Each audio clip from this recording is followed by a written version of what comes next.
Hi everyone, thank you for joining me tonight. So there's been a lot of developments since my last update, and so I thought I would fill you guys in. So after you've matched, essentially the next thing you're going to have to do is do your medical and psychiatric, or I'm not sure that's exactly it. Yeah, psychology. I don't know, your assessments to make sure that you understand what you're getting into and that you're okay to do it. And then your psychological evaluation. There you go. And then your physical evaluation. So I had my psychological evaluation done earlier, and that went well. And so we move on to the physical. I had the appointment with the nurse after speaking with the counselor. Later that day I spoke with her, and she asked me a bunch of questions, pretty basic stuff. And then we set up for the appointment today. So we went down there. Now it's still in hard times where we can't allow anybody to come in with us, which is very sad. Because I really want them to be there, and I really think they should be there as much as they can be. As much as it's about me, it's definitely about them as well.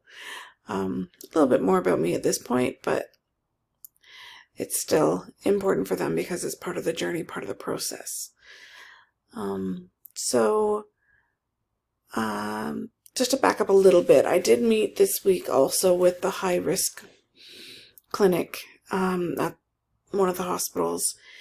Because of my blood pressure from last time, we wanted to make sure that I'd be okay enough to be able to carry well this time again. And that appointment went well. It was a bunch of questions, weight, height. Yeah, I think she did that. Sorry, it's very late and I am tired. And she took my blood pressure, which was really good. It was 130 over 77. So that's like really good for me these days, because my blood pressure went up and has stayed up since the last journey. So that went well. We talked about some different medications. We're going to test to make sure that I'm not pre-diabetic or have type 2 diabetes. I'm probably still going to get gestational diabetes during this pregnancy, but I guess they want to make sure that I don't have it going in or something. I'm not sure exactly why they're doing it, but it makes sense at the same time. So I'm not looking forward to that because I don't like drinking that fluid. It's really gross.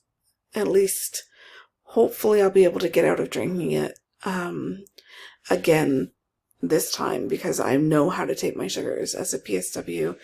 I know how to take my sugars and give insulin and do all that stuff because I've been taught how to do that. It's not hard to prick your finger with the thing, and then you put the thing in the machine and you put the blood in the thingy and it reads it for you, and it's really easy. Just in case anybody gets the gestational diabetes through their journey, because IVF does increase that risk. My age also increases that risk, but IVF is definitely a contributor. So, and it makes sense that it is, because I did not have it with my two that were my eggs. So I'm not sure why, again. I have a lot of things I don't know why, but I can still tell you how things go and tell you what I do know. So today when I went in by myself. You have to do a pre-screen, obviously. They ask you the questions again at the door, and oh, I'm so sorry. I'm more tired than I thought. So, they then give you just a sticker to say that you've been screened. And then I was taken downstairs, which is odd because it's not how it worked last time.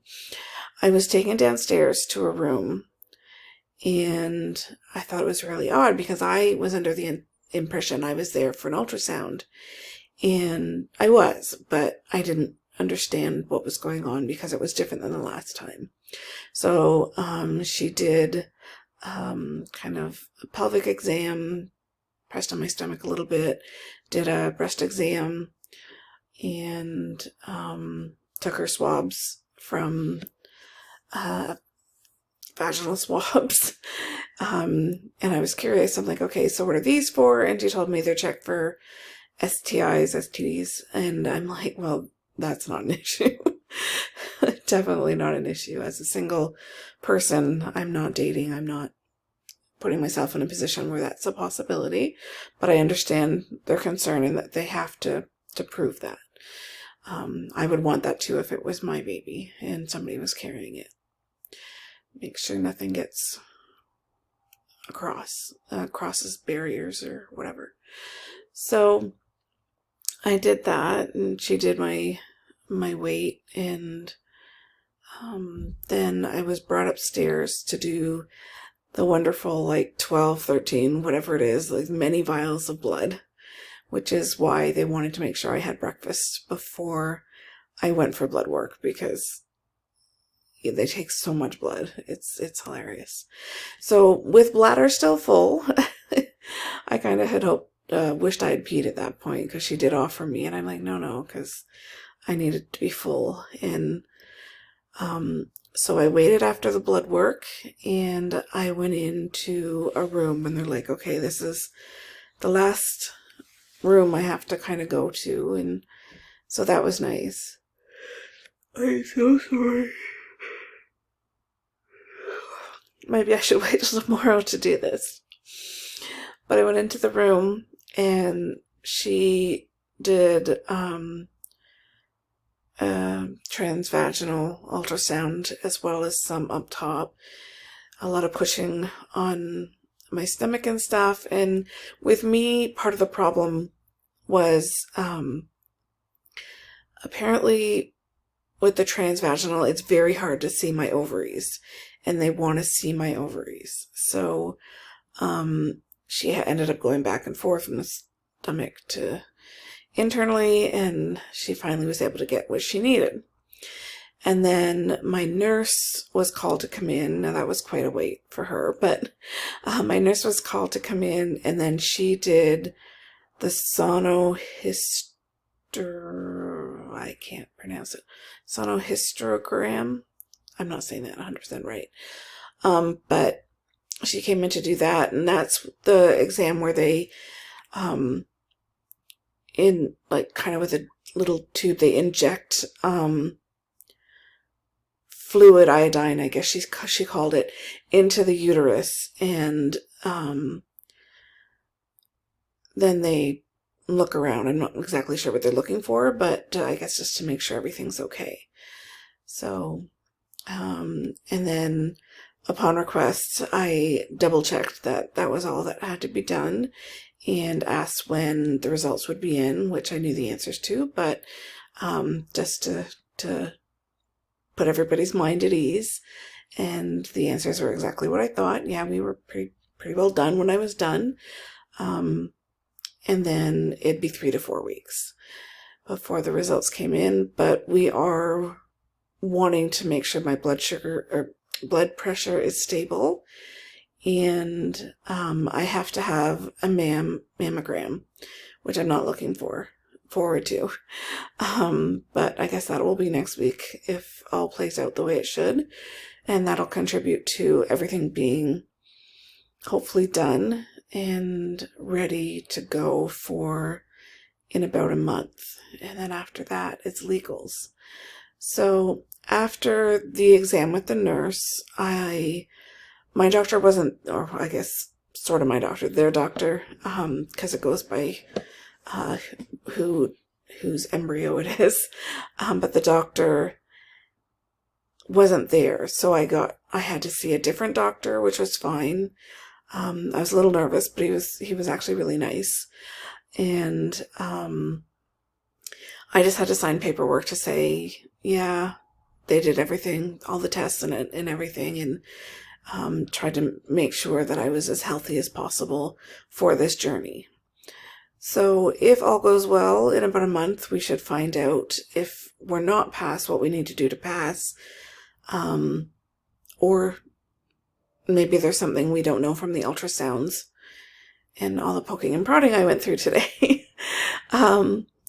Just so people know, it's a little bit painful at times, like depending on what they're doing, and it's more uncomfortable than anything, but it's very minimal, especially if you've already had a child.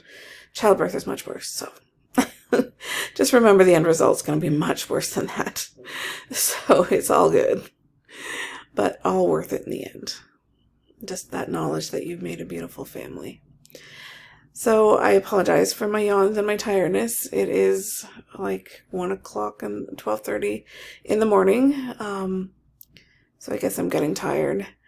But I just wanted to update and let everybody know how it went and where we're at. So it was kind of nice. I was texting the intended parents throughout and messaging them, letting them know what I was going through and where we were at and all that. So I tried to make them feel as much as I could included. I'm really kind of sad that they can't come in and experience it, but that I don't know if they really wanted to experience because it's quite uncomfortable. But I did my best to make them feel like they were included, so hopefully they did feel good.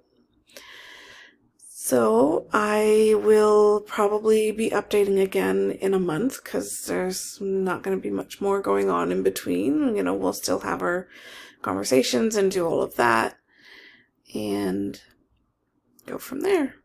So I look forward to updating you on hopefully good news in about a month's time. So thank you for joining me. I really appreciate it, and I hope you're learning stuff. And again, this is my Canadian surrogacy journey, because I found it very difficult to find information on how and what happens through surrogacy here in Canada. I was only able to find stuff for the US and for India, which is kind of funny. But it is what it is. So thank you for joining me, and take care. God bless.